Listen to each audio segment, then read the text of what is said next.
We are hitting a little bit of rain this past few days, off and on. So starting here at the shop, we're going to do a little materials management, mark out some subfascia, rakes, get all that done ahead for the next garage coming up. All right.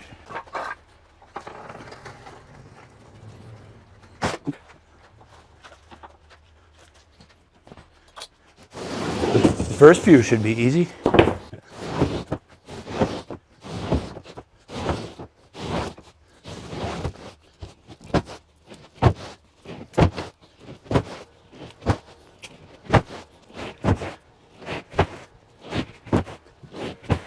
One.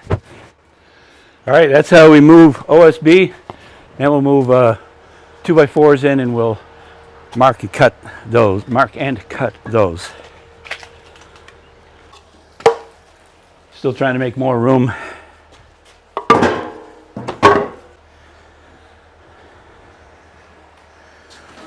This pallet jack is rated for 5,000 pounds.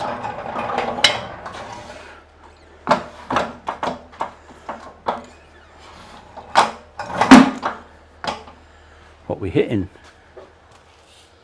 Nothing. We're good.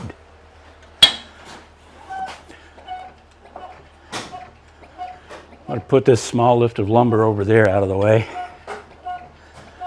Then we'll be able to go all the way to the back of the shop for the first time in about 2 years.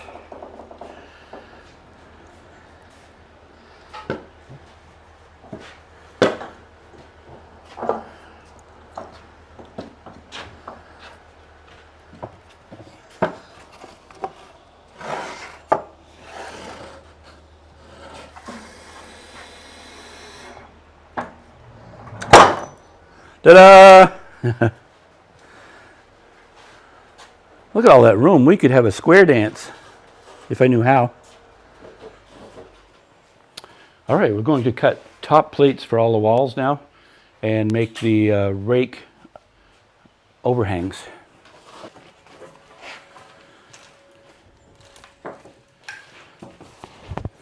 We know that when we're putting top plates on a garage, this garage is 24 by 24, so the bottom plates, they're exactly 12 feet on 2 walls, and then when you turn the corner, you have to subtract 3.5 inches for the thickness of the first wall. So those are 11 feet, 8.5 inches. So that's what we did on the first walls that are stacked outside. These we're going to stagger the joints. So we'll start with a 6-footer, then a 12 and a 6, and then on around. Some of them will be 5 feet, 8.5 inches to start, because we're subtracting for the thickness of the previous wall. I hope that made sense.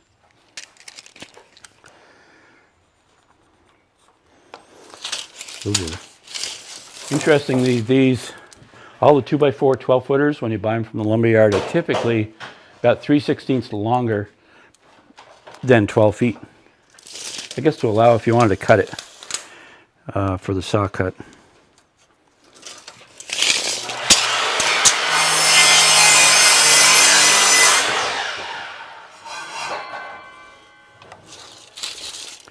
So for the top plates, we're making 4 at 6 feet and 4 at 5 feet, 8.5 inches.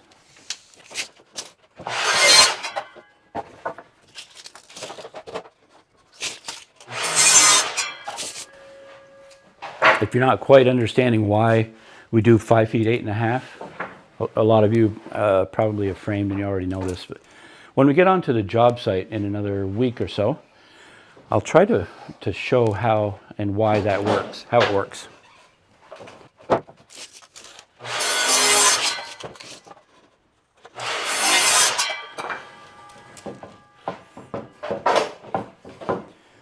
That's a twisted one. Wow. Good thing we're making a short. If it's a twisted one, I like to use those for short ones because we can work that twist out a little easier. Okay, so those. All right.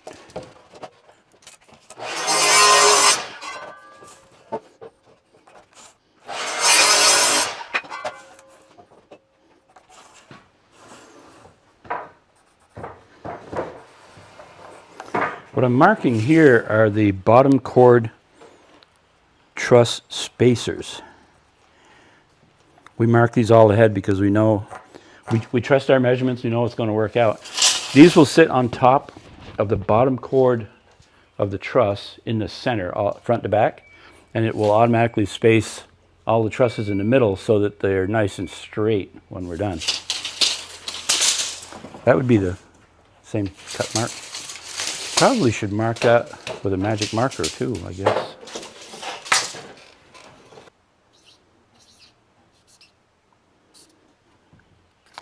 So I put a magic mark on this truss spacer 1. We'll do another one because 12 and 12 is 24. So it'll be truss spacer 2. Okay.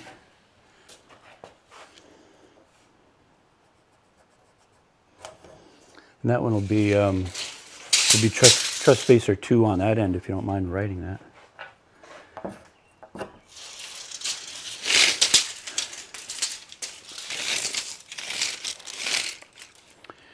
These two we'll use for angle bracing on top of the bottom chord of the truss.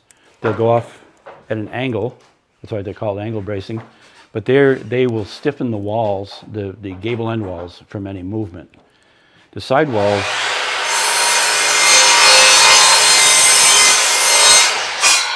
are stiff because of the like the plywood sheathing on the roof.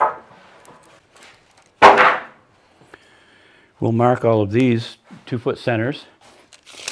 These are the middle of a wall on top. There'll be a 6-footer, 12-footer, and a 6-footer. And when you turn, there'll be a 5-foot 8.5, 12-foot, 5-foot 8.5, and so on all the way around.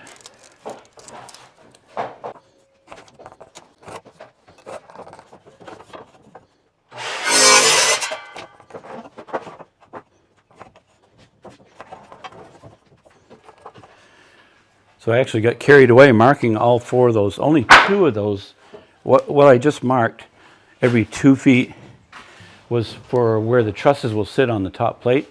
We only need it on wall 1 and wall 3. We don't need it on wall 2 and 4. I think I've already just explained that. If you're in the garage looking at the garage doors, we always start with the wall on the right. That's wall 1, wall 2, wall 3, and wall 4. So wall 1 and 3, the trusses are going to be sitting on those walls. So we'll put the marks on those walls. So I'm going to mark with a magic marker, wall 1 and wall 3. And this is the second section. This is probably kind of boring for some people, but the second section will be the middle section. There'll be 3 sections per wall. So this is wall 1, wall section 2. I marked it wrong. And that's wall 3, section 2. And these will just be 2, 2, 2, and 4, 2.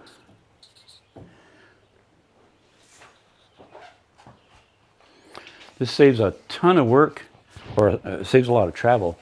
The job site that we're heading to when we do this one is about 45 minutes away.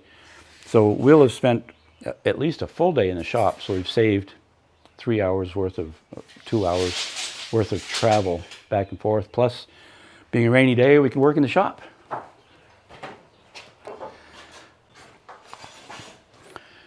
Okay, those are all marked. I'll try to remember to show you when we get on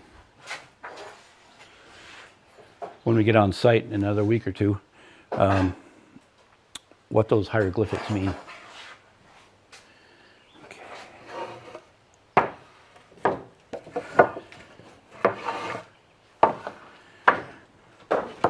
We mark them so that they say top plate, TP, not toilet paper, TP, top plate. These are a full 6 feet. They're the front and back gable top plates, starter and finisher. So there are no trusses. We don't need to make marks on these, but we'll mark them so we know what they're for. So it's TP 2-1, TP 2-2, TP3, then TP4 1, and TP4 3. So all the top plates are marked, all the truss spacers for the bottom cord are marked, the angle bracing is all marked. Chad's working on cutting the angle on the rakes. It's a 512 roof pitch, so that's 22.5 degrees for the slope. So he's cutting just one end. We'll cut the exact length when we get on site, once we know the truss top cord length. So we'll do that there. We'll also bring just full 16 footers for subfascia. There'll be 4 of those. So we know all the quantities and we know most of the cuts. The only one we don't have is the truss top cord length, which we've already handled the trusses. If I was thinking we could have cut them ahead and I didn't, but that's okay. It just takes a minute up there. So I think that's it for this part. Hope you enjoyed it. Thanks a lot.